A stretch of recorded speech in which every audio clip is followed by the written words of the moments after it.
Do you also trust the slave? Hello, everybody. I've got some more letters. I've got some information, and hopefully it won't be too long. I want to thank Atlantis and Petra very much for the elders' letters. And I'm going to read these. I'm not sure if I'm going to read all of them, but so you get the idea. I want you to see what's at the top. Kingdom Hall Trust.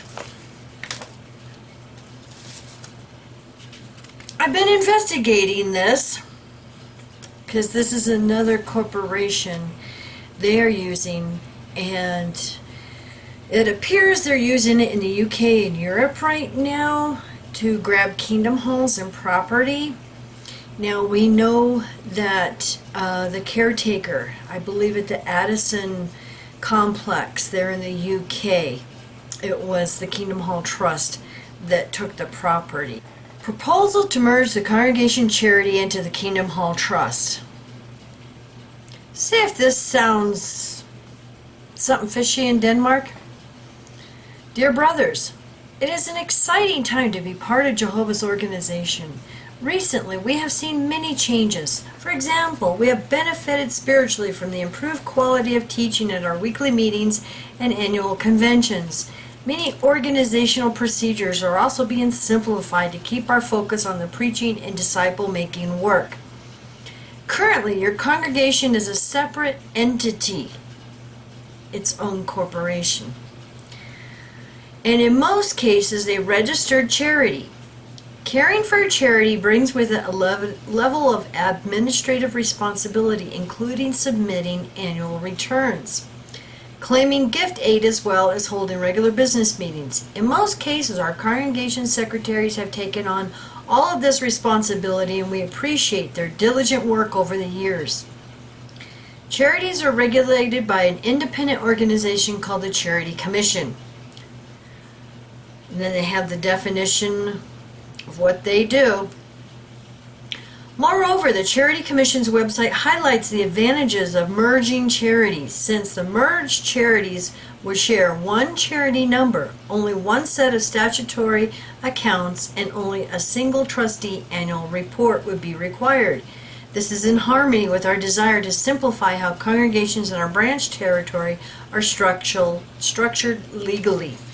We are now proposing that congregations throughout our branch territory be dissolved as charities and merge with a legal entity called the Kingdom Hall Trust, hereafter referred to as KHT. KHT is an incorporated charity that has been used for many years to hold title to kingdom halls. You guys see where this is going? This proposal has been reviewed by an independent legal expert in the field of charity law and has the approval of the Charity Commission.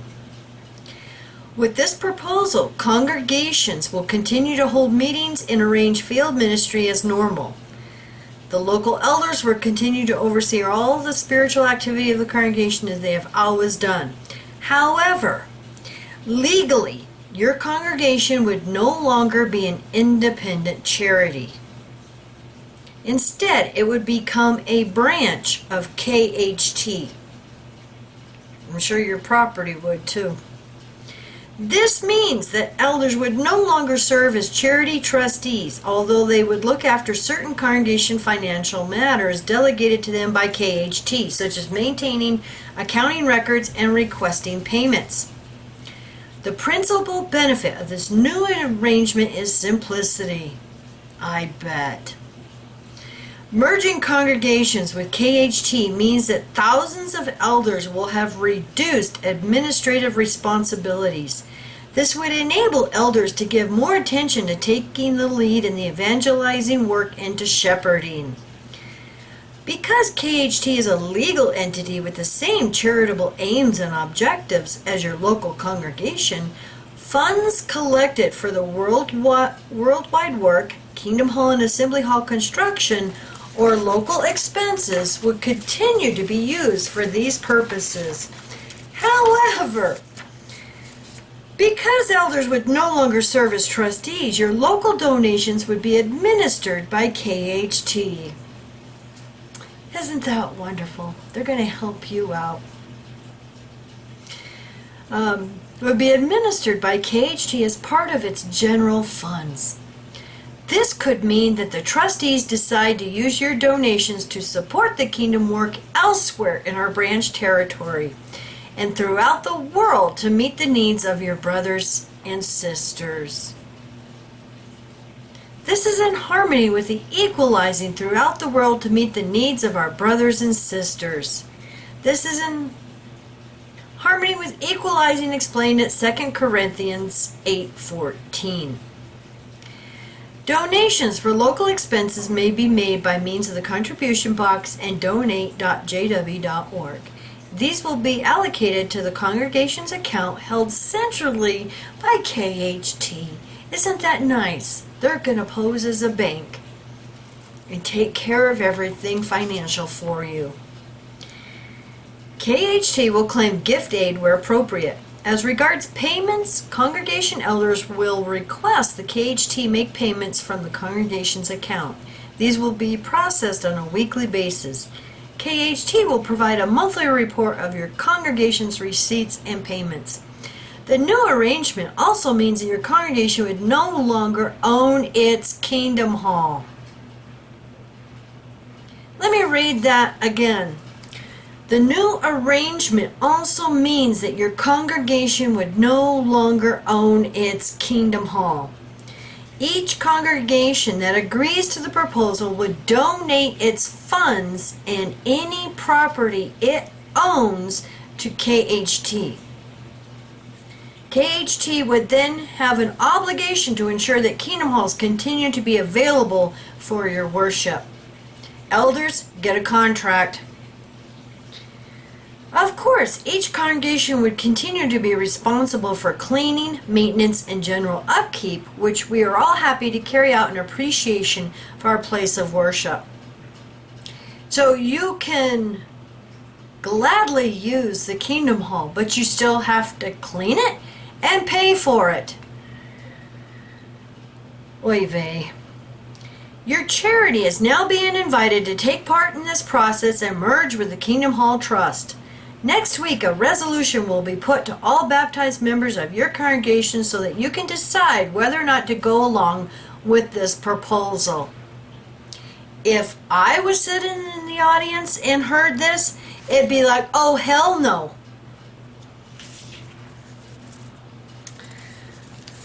Another one from the Kingdom Hall Trust. Merging congregations with the Kingdom Hall Trust. Dear brothers, the faithful and discreet slave has the responsibility to care for the preaching work as well as the master's belongings, including material assets. Isn't that wonderful? They'll take care of all your money and your property. One way the governing body seeks to fulfill this responsibility is by simplifying organizational operations wherever possible. It has the same paragraph that I just read, that each congregation is a separate legal entity, and they are so bothered by filling out these returns and all of these charity forms and doing the gift aid for donations. Going on to the next paragraph. We appreciate that due to the COVID-19 pandemic, the current focus is to ensure publishers are cared for and have access to congregation meetings. However, we have confidence that with the recommendations noted below, you will be able to implement the changes outlined in this letter. The attached letter, I just read that one, discussing the above points should be read to the congregation at the end of the Christian Life and Ministry meeting during the week of June 8th, 2020. While you should not cancel scheduled meeting parts, please adjust the timings to read the letter. Following the reading of the letter, please inform the congregation that a resolution will be presented at the following week's meeting. The enclosed frequently asked questions have been provided to assist elders to answer questions that publishers may ask. We encourage the elders to speak positively of the proposal and help publishers understand the changes being proposed. In other words, you elders are instructed to sell this propaganda piece of BS. While congregation meetings are being presented, use a video conferencing program. Once the resolution has been read, those connected may be asked to indicate their approval using the same method used to raise hands when commenting. If the congregation meeting is split into a number of smaller video conferences, the resolution should be presented and approved in the same way at each one. However, only one resolution for the congregation should be kept. The body of elders should meet briefly using a video conference to discuss the proposal. Please find enclosed an example minute for this meeting and resolution to present to the congregation. Oy vey. I'm not going to read the rest. It's disturbing. Minutes for the meeting. They have it printed out with blanks to fill in your congregation name. Held on blank, insert date. You get the idea. Following correspondence with the Kingdom Hall Trust, charity registration number 275946 regarding a proposed dissolution of the charity known as insert congregation name. So they are going to dissolve your congregation, merge you. Jehovah's Witnesses and merger of the charity known as insert congregation name. Congregation of Jehovah's Witnesses with the Kingdom Hall Trust. See, they're making it all nice and tidy with all these legalese and documents. Basically the same thing I read. And they're just going to read this resolution to the congregation and sell this. That it's a great idea. Then they have information about the merger. Now, I also came across something that I'm going to put the link down below to this. This is the Charity Intelligence of Canada. And it's interesting because they're no longer known as the Watchtower Bible and Tract Society of Canada. They are Watch, Space Tower, and Tract Society of Canada. So, this is kind of like saying ratings. You know, everybody's about ratings. Star rating. Financial transparency. I'm going to read this. Programs about Watchtower and Tract Society of Canada. Founded in 1967, Watchtower Bible and Tract Society of Canada, funny it's there, is the head office of the Jehovah's Witnesses in Canada. Watchtower granted $8.3 million to 11 Jehovah's Witness charities across Canada, with $8.1 million to JW Congregation Support. Now that entity is also one they use here in the United States, because that is the entity that are selling some of these Kingdom Halls. Yeah, they gave $8.1 million to JW Congregation Support, which helps other JW congregations to build, buy, and remodel churches and other religious buildings, as well as provides emergency relief to natural and man-made disasters. Watchtower's largest area of program spending is grants and gifts in kind to international charities. How much you want to bet all those charities are their own? Excluding the $2.1 million backed out due to amortization, Watchtower sent $58.6 million in fiscal 2017 to support charitable programs in other countries to further the worldwide Bible educational work of Jehovah's Witnesses. The Society also works with the Order of Special Full-Time Servants, another entity, for Bible education, including special training schools for those that lead preaching activities of Jehovah's Witnesses.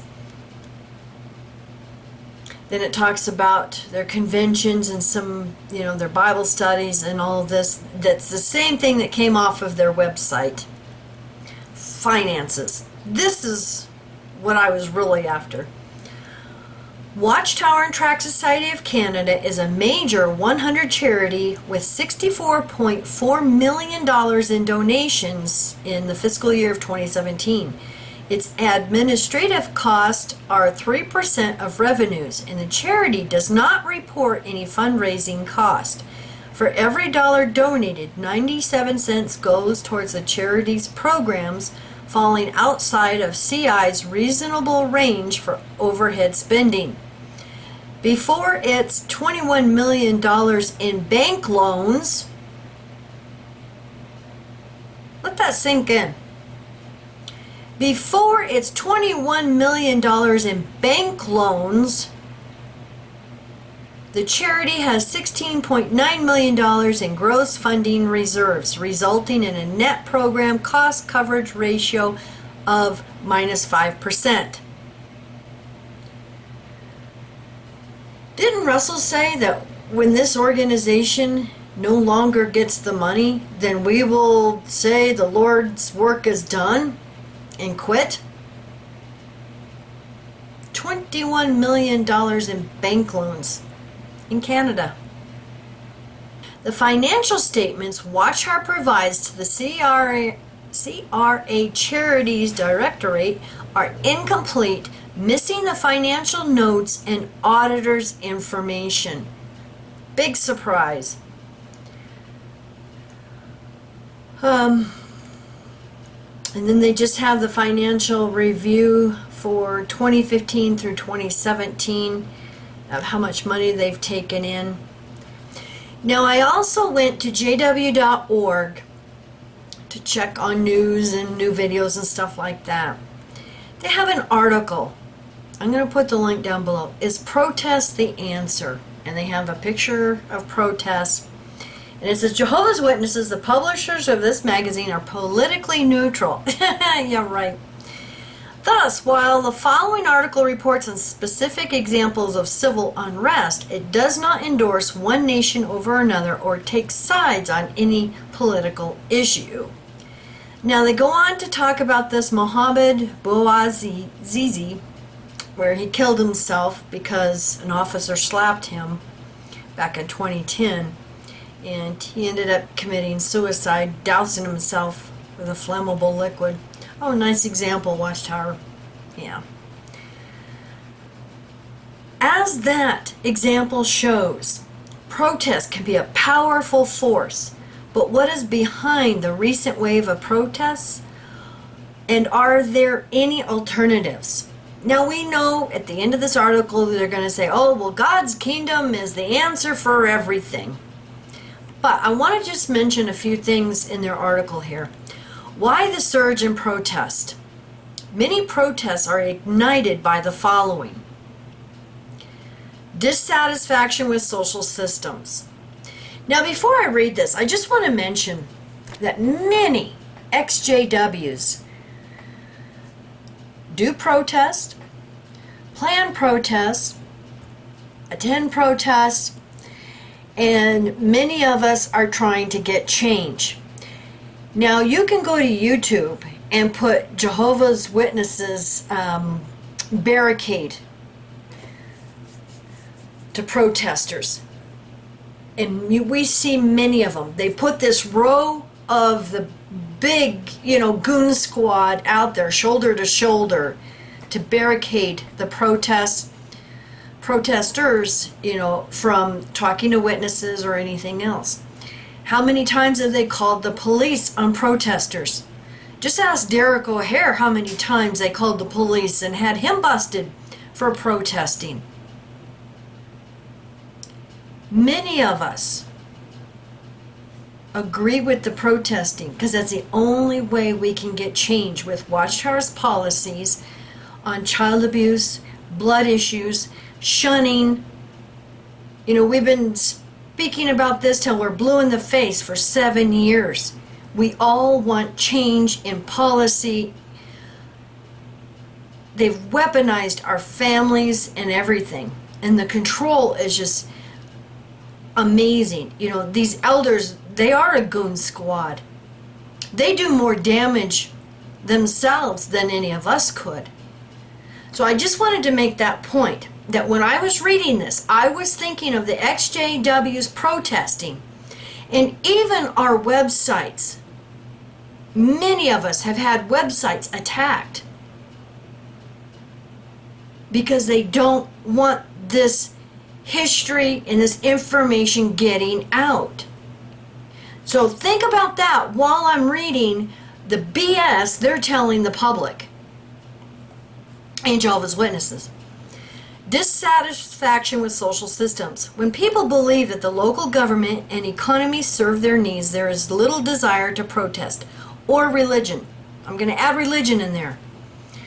There is little desire to protest. People work within the existing order to address their problems. On the other hand, when people feel that these systems are corrupt and unjust and rigged in favor of a select few, conditions are ripe for social unrest. Just ask all of these abuse survivors what kind of justice they got. How many times have we heard about all the corruption within the elder bodies that hide these cases under the carpet? They hide them. They won't call the authorities. Do you see why many XJWs do protests? Watchtower, how stupid to do an article like this. Because you're guilty of this just as much as these governments and corrupt social systems. And not just Watchtower, many religions. A trigger. Oh yeah, we're all triggered. We all have a right to be angry. We also all have a right to speak out. Okay, a trigger. I know, Kimmy's triggered. Often, an event moves people to action, to change from resignation to a belief that they must do something. Darn right. This is why we do YouTube videos. Mohamed Bouazizi's case, for example, set off mass protests in Tunisia. In India, a hunger strike against corruption by activist Anna Azhar set off protests by his supporters in 450 cities and towns. As the Bible long ago acknowledged, we live in a world where some people have power and others have to suffer underneath them. Ecclesiastes 8:9, Good News Translation. And boy, are they right about that. The elders, the circuit overseers, the governing body, they all have the power, and we have to suffer underneath them. Do as they say, submit, comply, or adios muchacho. Corruption and injustice are even more widespread today than they were back then. Indeed, people are more aware than ever before of how political and economic systems, and I'm going to add religion, have failed them. Smartphones, the internet, and 24-hour news broadcasts now allow events, even in isolated places, to trigger a response over a large area. YouTube. And that's why so many of us are on it.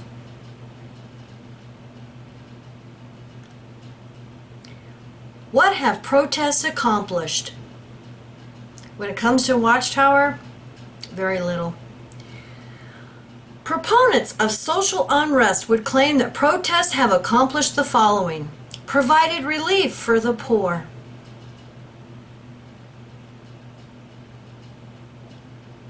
addressed injustices. Watchtower, pay attention. Ultimately, the 1955-1956 boycott of city buses in Montgomery, Alabama, USA, led to the overturning of laws for segregated seating in buses. And this is why all of us XJWs and activists keep speaking out. You know what? If there wasn't a problem with Watchtower, or their policies or them hiding child abuse, you know what? There wouldn't be anything for any of us to talk about, right? Do you think we care what they believe? No. We don't care. We're trying to get this segregation stopped. Their conditional love, the shunning, disfellowshipping, protecting pedophiles. But see, how come we're not being heard? Watchtower, practice what you're preaching.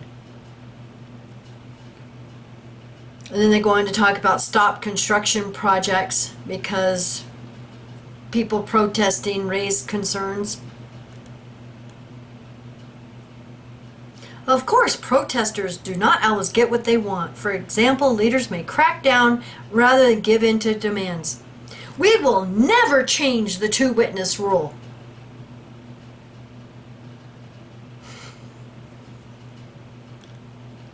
Watchtower talking about themselves again. Oy vey. I'm going to put the link down below to this article if you guys want to go read it. Trigger warning.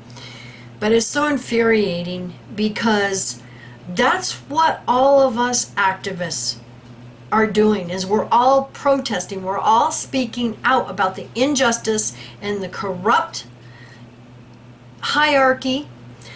Now, Mike was watching a video this morning where Mark Dice was talking to the FCC commissioner. That is the Federal Communications